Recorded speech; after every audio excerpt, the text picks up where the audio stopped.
सुप्रभात बच्चों। हिंदी की कक्षा में एक बार फिर से आप सबका बहुत बहुत स्वागत है। आज हम पढ़ेंगे पाठ नंबर 18 जिसका नाम है कामचोर। कामचोर की कहानी पढ़ने से पहले आइए कुछ बातें जानते हैं। यह कहानी कामचोर अर्थात आलसी बच्चों की है। कुछ बच्चे अक्सर बच्चों काम से जी चुराते हैं। उन्हें खेलने कूदने और मस्ती करने में बहुत ही आनंद आता है। इस कहानी के द्वारा लेखिका बताती है कि किसी कामचोर बच्चे से काम कराने से पहले उसे सही तरीके से काम करना सीखना चाहिए। आइए पढ़ते हैं बच्चों। पहले कुछ बातें जानिए जरा। बच्चों को शाबाशी, प्रशंसा और उत्साह की ही आवश्यकता है। इन्हीं से उनका जीवन उन्नतिशील हो सकता है। ये बात कही है स्वेट मार्डन ने। यदि मनुष्य सीखना चाहे तो उसकी हर एक भूल उसे कुछ शिक्षा दे सकती है। ये कहा है बच्चों महात्मा गांधी ने। आइए पढ़ते हैं कहानी। थोड़ी देर के वाद विवाद के बाद यह तय हुआ कि सचमुच नौकरों को निकाल दिया जाए। आखिर ये मोटे मोटे किस काम के हैं? हिलकर पानी नहीं पीते। इन्हें अपना काम खुद करने की आदत होनी चाहिए। कामचोर कहीं के। अब्बा सोच रहे थे, तुम लोग कुछ नहीं कर सकते? इतने सारे हो और सारा दिन उधम मचाने के सिवा कुछ नहीं करते। अब्बा बोले, और सचमुच हमें ख्याल आया कि हम आखिर काम क्यों नहीं करते। हिलकर पानी पीने में अपना क्या खर्च होता है, इसलिए हमने तुरंत हिल हिल कर पानी पीना शुरू किया। हिलने में धक्के भी लग जाते हैं और हम किसी के दबेल तो थे ही नहीं, कोई धक्का दे तो सह जाए। लीजिए, पानी के मटकों के पास ही घमासान युद्ध हो गया। सुरहाइयां उधर लुढ़की, मटके इधर गए, कपड़े भीगे सो अलग। ये भला काम करेंगे? अम्मा आश्चर्य से बोली। करेंगे कैसे नहीं? देखो जी, जो काम नहीं करेगा उसे रात का खाना हरगिज नहीं मिलेगा, समझे? अब्बा बोले, यह लीजिए, बिल्कुल शाही फरमान जारी हो रहे हैं। हम काम करने को तैयार हैं, काम बताए जाएं। हमने दुहाई दी। बहुत से काम हैं जो तुम कर सकते हो। मिसाल के लिए, यह दरी कितनी मैली हो रही है, आंगन में कितना कूड़ा पड़ा है, पेड़ों में पानी देना है। और भाई, मुफ्त में तो यह काम करवाई नहीं जाएंगे, तुम सबको तनख्वाह भी मिलेगी। अब्बा बोले। अब्बा मियाँ ने कुछ काम बताए और दूसरे कामों का हवाला भी दिया। माली को तनख्वाह मिलती है अगर सब बच्चे मिलकर पानी डाले तो। है खुदा के लिए नहीं, घर में बाढ़ आ जाएगी, अम्मा ने याचना की। फिर भी तनख्वाह के सपने देखते हुए हम लोग काम पर तुल गए। एक दिन फर्शी दरी पर बहुत से बच्चे जुट गए और चारों ओर से कोने पकड़कर झटकना शुरू किया। दो चार ने लकड़ियां लेकर धुआंधार पिटाई शुरू की। सारा घर धूल से अट गया। खांसते खांसते सब बेदम हो गए। सारी धूल जो दरी पर थी, जो फर्श पर थी, सबके सिरों पर जम गई, नाकों और आंखों में घुस गई। बुरा हाल हो गया सबका। हम लोगों को तुरंत आंगन में निकाला गया। वहां हम लोगों ने फौरन झाड़ू देने का फैसला किया। झाड़ू क्योंकि एक थी और तनख्वाह लेने वाले उम्मीदवार बहुत, इसलिए क्षण भर में झाड़ू के पुर्जे उड़ गए। जितनी सीखे जिसके हाथ पड़ी वह उनसे ही उल्टे सीधे हाथ मारने लगा। अम्मा ने सिर पीट लिया। भाई, ये बुजुर्ग काम करने दे तो इंसान काम करे। अब जरा जरा सी बात पर टोकने लगे तो बस हो चुका काम। असल में झाड़ू देने से पहले जरा सा पानी छिड़क लेना चाहिए। बस यह ख्याल आते ही तुरंत दरी पर पानी छिड़का गया। एक तो वैसे ही धूल से अटी पड़ी थी, पानी पड़ते ही सारी धूल कीचड़ बन गई। अब सब आंगन से भी निकाले गए। तय हुआ कि पेड़ों को पानी दिया जाए। बस सारे घर की बाल्टियां, लोटे, तसले, भगोने, पतीलियां लूट ली गई। जिन्हें यह चीजें भी ना मिले वह डोंगे, कटोरे और गिलास ही ले भागे। अब सब लोग नल पर टूट पड़े। यहाँ भी वह घमासान मची कि क्या मजाल जो एक बूंद पानी भी किसी के बर्तन में आ सके। ठूसम ठास, किसी बाल्टी पर पतीला और पतीले पर लोटा और भगोने पर डोंगे। पहले तो धक्के चले, फिर कोहनिया और उसके बाद बर्तन। फौरन बड़े भाइयों, बहनों, मामुओं और दमदार मौसियों, फुफियों की कुमक भेजी गई। फौज मैदान में हथियार ले फेंक कर पीठ दिखा गई। इस धींगा मस्ती में कुछ बच्चे कीचड़ में लथपथ हो गए। जिन्हें नहलाकर कपड़े बदलवाने के लिए नौकरों की वर्तमान संख्या काफी नहीं थी। पास के बंगलों से नौकर आए और 4 आना प्रति बच्चे के हिसाब से नहलवाए गए।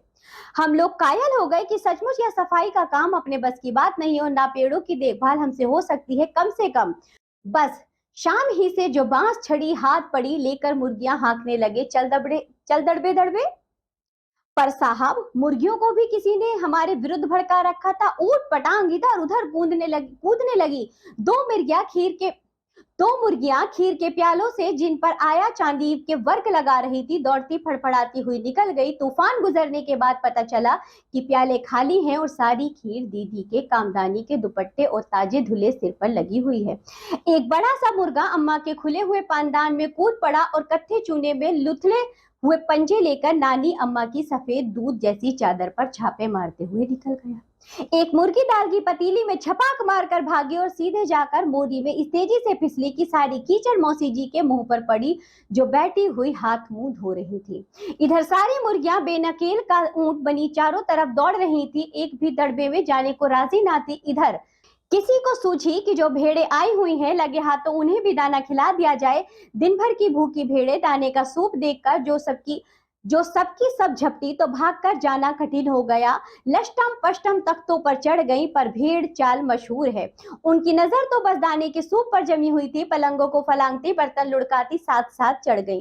तख्त पर बानी दीदी का दुपट्टा फैला हुआ था, जिस पर गोखरी, चंपा और सलमा सितारे रखकर बड़ी दीदी मुगलानी बुआ को कुछ बता रही थी। भेड़े बहुत निसंकोच सबको रोनती, बैंगनों का छिड़काव करती हुई दौड़ गई। जब तूफान गुजर चुका तो ऐसा लगा जैसे जर्मनी की सेना टैंकों और बमबारों सहित उधर से छापा मारकर गुजर गई हो।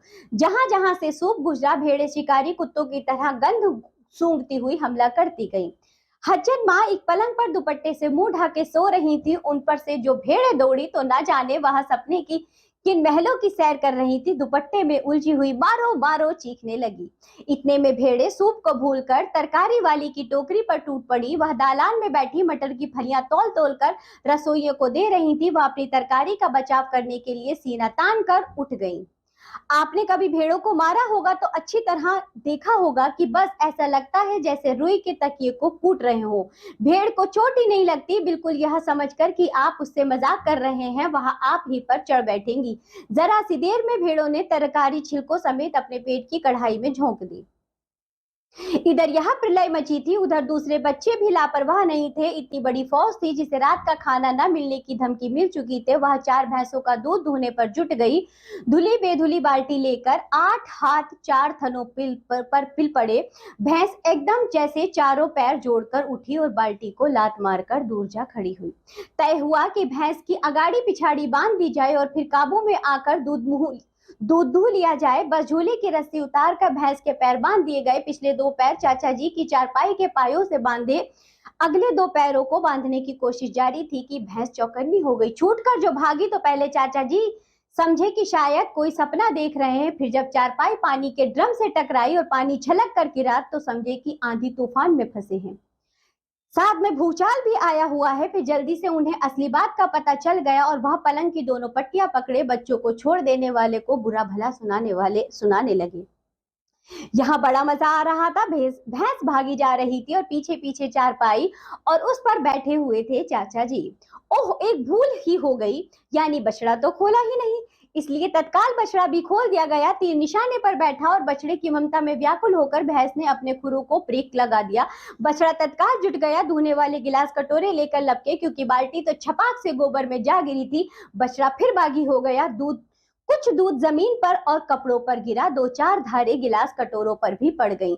बाकी बछड़ा पी गया। यह सब कुछ मिनट के 3/4 में हो गया। घर में तूफान उठ खड़ा हुआ। ऐसा लगता था जैसे सारे घर में मुर्गियां, भेड़े, टूटे हुए तसले, बाल्टियां, लोटे, कटोरे और बच्चे थे। बच्चे बाहर किए गए, मुर्गियां बाग में हकाई गईं। मातम सा मनाती तरकारी वाली के आंसू पोंछे गए और अम्मा आगरा जाने के लिए सामान बांधने लगी। या तो बच्चा राज कायम कर लो या मुझे ही रख लो, नहीं तो मैं चली मायके। अम्मा ने चुनौती दे दी और अब्बा ने सबको कतार में खड़ा करके पूरी बटालियन का कोर्ट मार्शल कर दिया। अगर किसी बच्चे ने घर की किसी चीज को हाथ लगाया तो बस रात का खाना बंद हो जाएगा। यह लीजिए, इन्हें किसी करवट शांति नहीं। हम लोगों ने निश्चय कर लिया है कि अब चाहे जो कुछ भी हो जाए, हिलकर पानी भी नहीं पिएंगे। ये कहानी लिखी है बच्चों इस्मत चुगताई ने। तो देखा हमने इस कहानी से क्या सीख ली है बच्चों, कि हमें किसी भी काम को बड़ी सूझबूझ के साथ करना चाहिए, वरना बिना सोचे समझे किया गया काम हमें मुसीबत में डाल सकता है। और इस कहानी में हमने ये भी सीखा बच्चों, काम को सूझबूझ से ना करने के दुष्परिणाम देखे। हास्य शैली का समावेश है, समय का सम्मान व अनुशासन करना चाहिए, बच्चों का कार्यों में अभ्यस्त नहीं होना कितना नुकसानदेह होता है, और घरेलू वातावरण, ये सभी बच्चों इस कहानी से हमने सीखा है। तो बच्चों इसी के साथ ये कहानी होती है यहाँ समाप्त। अब हम मिलेंगे आपसे अगली कक्षा में, तब तक के लिए बाय बच्चों।